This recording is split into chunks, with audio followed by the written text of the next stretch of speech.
যে বৈঠকটির পরেই একটা যৌথ আপনার প্রেস রিলিজ দেওয়া হয়েছে, ইশতেহার বলবো, যৌথ ঘোষণা দেওয়া হয়েছে।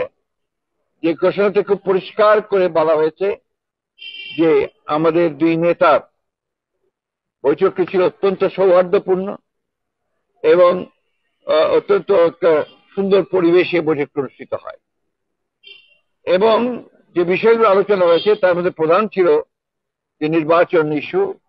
সেই নির্বাচন ইস্যুতে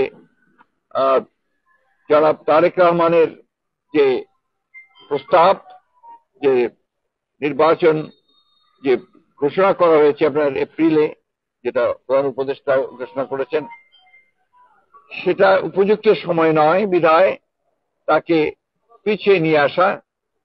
এবং সেই ক্ষেত্রে আমরা অত্যন্ত আনন্দের সঙ্গে করে জাতি আনন্দের সঙ্গে লক্ষ্য করলো যে আপনার এইটাতে প্রধান উপদেষ্টা সম্মত হয়েছেন এবং তারা ফেব্রুয়ারির মাঝামাঝি সময়ে নির্বাচনের সময়সীমা নির্ধারণ করেছেন।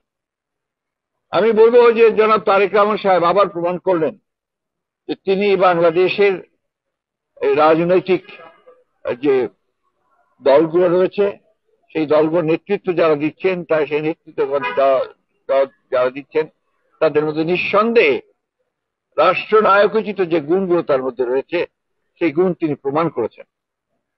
প্রথম একটি বৈঠক যেটা সত্যিকার অর্থে গোটা জাতি অত্যন্ত উদ্বিগ্ন ছিল, সেই বৈঠকটিতে তিনি আল্লাহর হুকুমে সফল হয়েছেন। আমি আমার দলের পক্ষ থেকে, আমাদের সমস্ত নেতা কর্মীদের পক্ষ থেকে জনাব তারেক রহমানকে আন্তরিক ধন্যবাদ জানাচ্ছি।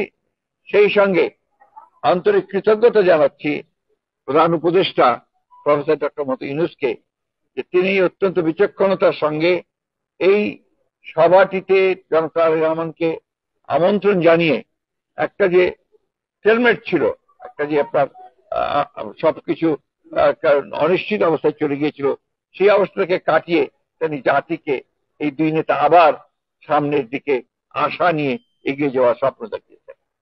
এটা আমি তখনও বলেছি যে এখন যেটা প্রয়োজন হবে সেটা হচ্ছে যে আপনার সমস্ত অতীতে যে সমস্ত ছোটখাটো আপনার একটু কথাবার্তা হয়েছে সেগুলোকে ভুলে গিয়ে সামনের দিকে জাতীয় ঐক্যকে আরো দৃঢ় করে এবং যেটা বলা হয়েছে আপনার সমস্যাগুলোকে সমাধান করে নিয়ে আমরা যেন অতি দ্রুত একটা নির্বাচন, যেটা বলা হয়েছে ফেব্রুয়ারির মাঝামাঝি সময়, সেই নির্বাচনে সুষ্ঠুভাবে সুন্দরভাবে যেতে পারি এবং জাতির যে আকাঙ্ক্ষা সেটা পূরণ করতে পারি। এবং এই 15 বছরের ফ্যাসিস্টদের যে ধ্বংসস্তূপের মধ্যে যে স্ট্রাকচার, যে কাঠামো, সেই কাঠামোকে নতুন করে গণতান্ত্রিক কাঠামোতে আমরা রূপান্তরিত করতে পারি। এই বিষয়টা সবচেয়ে গুরুত্বপূর্ণ। আমরা প্রায় 15 বছর পরে একটা গণতন্ত্রের উত্তরণের একটা আমরা সুযোগ পাচ্ছি। গণতন্ত্রের যে ট্রানজিশন টু ডেমোক্রেসি, যে কথা আমি বারবার বলেছি, সেটাই একটা নিশ্চিত আমরা সেই দিকে এগিয়ে যাচ্ছি।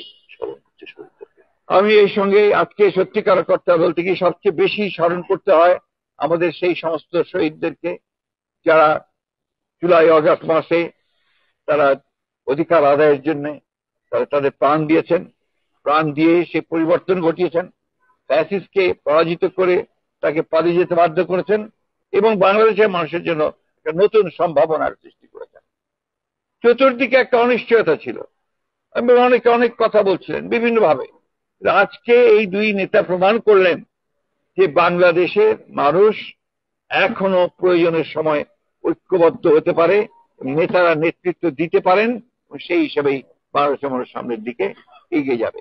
For more updates, follow us on Facebook, subscribe our YouTube channel, get the latest update on www.daily-sun.com.